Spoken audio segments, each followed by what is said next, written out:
Ricaurte, como parroquia del distrito Mara, estaba compuesta por los vecindarios de Las Cruces, Palmarejo, Gonzalo Antonio, Santa Cruz y La Rosita. Por ser la capital de la parroquia para el año 1948, Santa Cruz de Mara contaba con más de 800 habitantes y 130 casas. Su población aumentaba constantemente a medida que se fundaban nuevos hatos en las cercanías del pueblo. En el año 1995, el municipio Mara sufre su último reordenamiento interno, quedando constituido por 7 parroquias: San Rafael del Moján, Ricaurte, Luis de Vicente, Monseñor Marcos Sergio Godoy, Las Parcelas, La Sierrita y Tamare. Quedando así la parroquia Ricaurte con un área de más de 100 kilómetros cuadrados dentro del municipio Mara. Escuchemos, pues, el siguiente relato para conocer un poco más de la historia de Santa Cruz y sus pobladores. Bueno, siguiendo hoy con la trayectoria de lo que es la biografía o la historia de Santa Cruz, tenemos que brindarle un justo reconocimiento a los primeros pobladores de nuestra región. Gente que se esforzó, hizo un esfuerzo grande para ver cómo se podía organizar y tratar de que aquí, en los arenales de Santa Cruz, que es donde está actualmente la Plaza Bolívar, se pudiera organizar un grupo de viviendas para significar un poco el mejor urbanismo que pudiera haber. En esa época Santa Cruz no tenía una vida propia y la mayoría de la gente vivía era de la agricultura y de la crianza, porque ya cuando empezaron a desarrollarse el turismo y otras cosas más, ya fueron años posteriores. Así que yo creo que aquí hay que hacer un justo reconocimiento, por ejemplo, al señor Félix Núñez. Félix Núñez fue un hombre que era poseedor de una gran cantidad de tierra y que él conoció a la señora María García y él también de alguna manera le fue legando a sus sucesores o sus descendientes sus terrenos para que pudieran construir sus casas. Por ejemplo, el caso de Ciro Núñez, el caso de Rodrigo Núñez, el caso de Carmen Núñez con Arturo Áñez y otras casas más que las tuvo ahí. Y creo que eran de él también, como era donde vivía Sebastián Vinche, mi hermano el padre Vinche, que era de Inventor, y el otro señor de apellido Custodio Alvarado, que era uno de los comerciantes de aquí de Santa Cruz. Él también fue poseedor de algunos negocios, del Cine Ricaurte, del primer centro creativo Barba Imperial, que estaba al lado del Cine Ricaurte, y de otras cuestiones más que después explicaremos porque vamos a ir por pauta y después hablaremos del cine, hablaremos de los centros recreativos de Santa Cruz y de los negocios que tienen aquí establecidos. Otra familia importante también es la familia de Daniel Núñez, con sus hijos Emilio, Alberto, Felipe, que también eran poseedores de una gran cantidad de tierra que van a la iglesia de Santa Cruz. Y también fueron ubicados por los hijos de ellos. Y ahora después con el tiempo hicieron una especie de un pequeño urbanismo detrás de las casas donde ellos vivían y a lo menos le dieron un crecimiento y convivencia a las personas aquí en Santa Cruz, porque entonces llegaron otros. Después con el tiempo, bueno, llegaron ahí en las ruedas de Santa Cruz, que luego hablaremos de eso. Pero hay que entender que en esa época las casitas que estaban aquí, las aldeas, por ejemplo, como la de Rosalía Fumayor, estaba la de Rafael Espino, estaba la de José Rosales con María Fumayor, estaba también la de Manuel Chaparro, estaba también la de Ángel Ferrer, estaba también la de señora Cira Ferrer,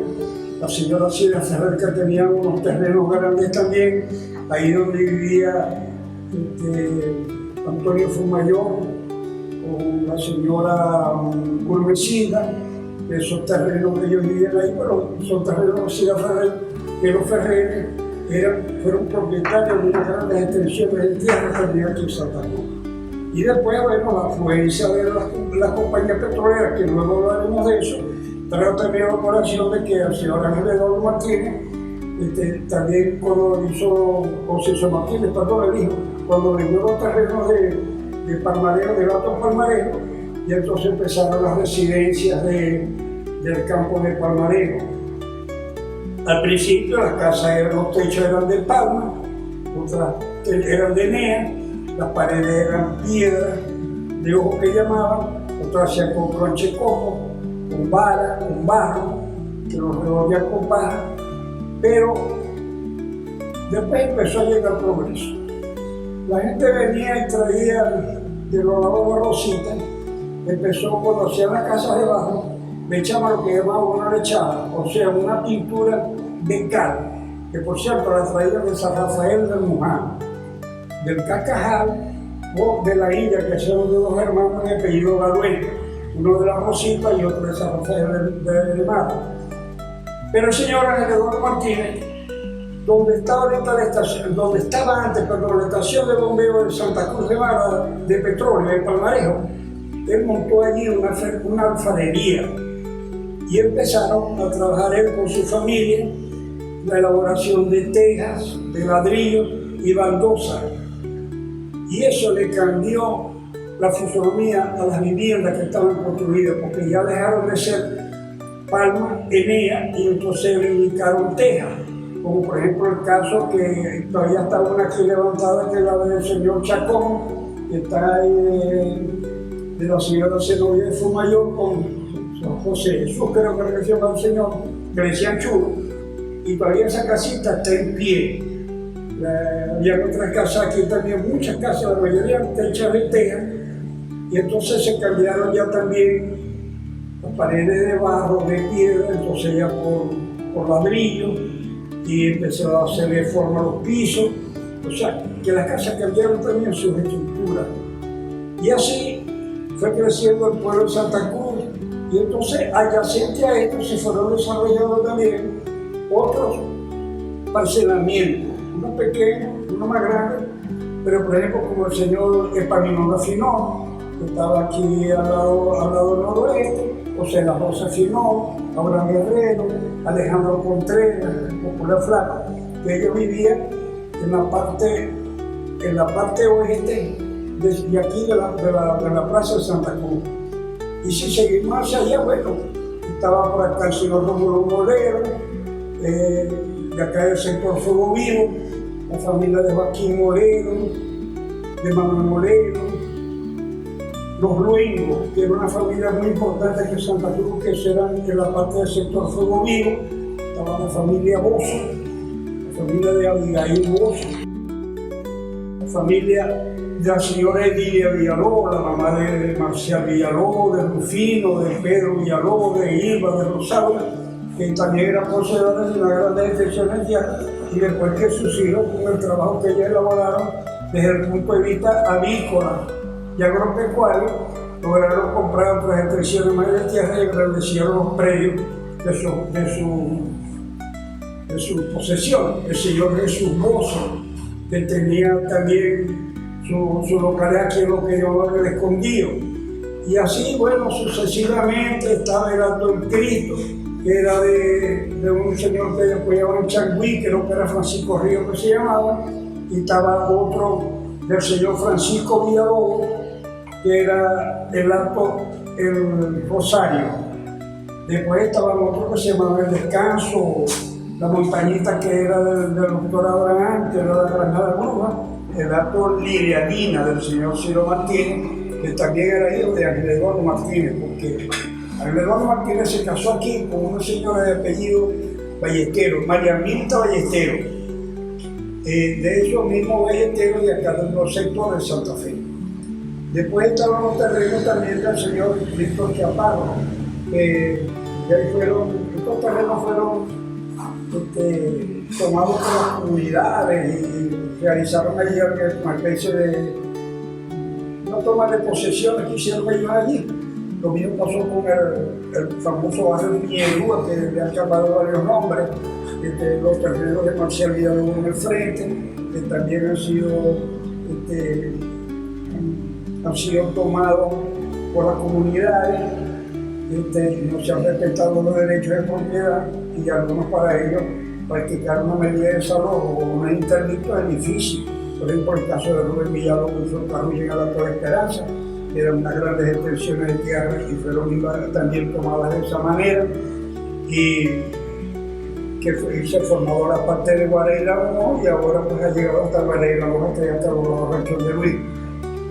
Lo que ha pasado aquí con la cuestión de las tomas de posesión de los terrenos de algunas personas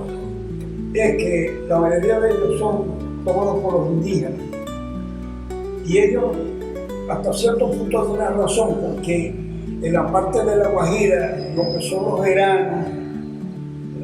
bueno, que la pobre gente no tiene como sembrar, no tiene como criar,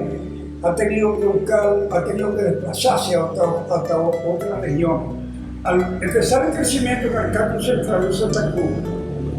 ya por ejemplo el gobernador, el general Vicencio Pérez Soto, ayudó al gobernador de nuestro pueblo, fue con la construcción de la plaza, la prefectura de Santa Cruz, el colegio del doctor Pedro Luego, y entonces eso llevó a que se fuera desarrollando los diferentes terrenos que las personas que eran mayoritariamente poseedores de gran superficie iban vendiendo y la familia de ellos iban creciendo y entonces iban construyendo alrededor de esto. En todos estos reconocimientos que se hicieron aquí, por ejemplo, está el doctor Pedro Luego, que tuvieron el honor de ponerle ese colegio al nombre de Individuo Marense, un hombre que el 11 de septiembre del año 1871 fue nombrado vicerrector de la Universidad de Zulia, cuando la época donde era rector el doctor Eugenio Bustamante. Se dice que el doctor Pedro Luego, que es de la familia aquí de Santa Cruz, de los dueños de Santa Cruz, era uno de los propietarios o dueños de lo que llamaban la playa Erato Santa Fe, que después se llamaba la playa Santa Fe también. Entonces, bueno, hasta aquí creo que podemos cumplir con esta etapa para fundamentarnos más en el proyecto que tenemos acá, porque todavía nos falta mucho tiempo, mucho por recorrer. Y a tratar de resumir lo que más podamos, para no ser tan extenso, porque son 200 y pico de páginas que tenemos aquí para manifestar. Entonces, bueno, vamos a seguir con esto, vamos a seguir adelante, tenemos la buena intención, tenemos las ganas de seguir haciendo algo con nuestro pueblo y nosotros somos uno de los dos. Bravo, mi persona y muchas personas que nos han ayudado también, porque esto es una obra solamente de nosotros dos. Aquí están incluidas personas como Jacqueline Quintero, Ciro Martínez, César Martínez, Ángel Ferrer, Ángel Segundo Ferrer, el señor Dionisio Villalobos y muchos otros más que a nosotros en conversaciones también nos pusieron en conocimiento de algunos actos que son procedentes en la historia de nuestro pueblo.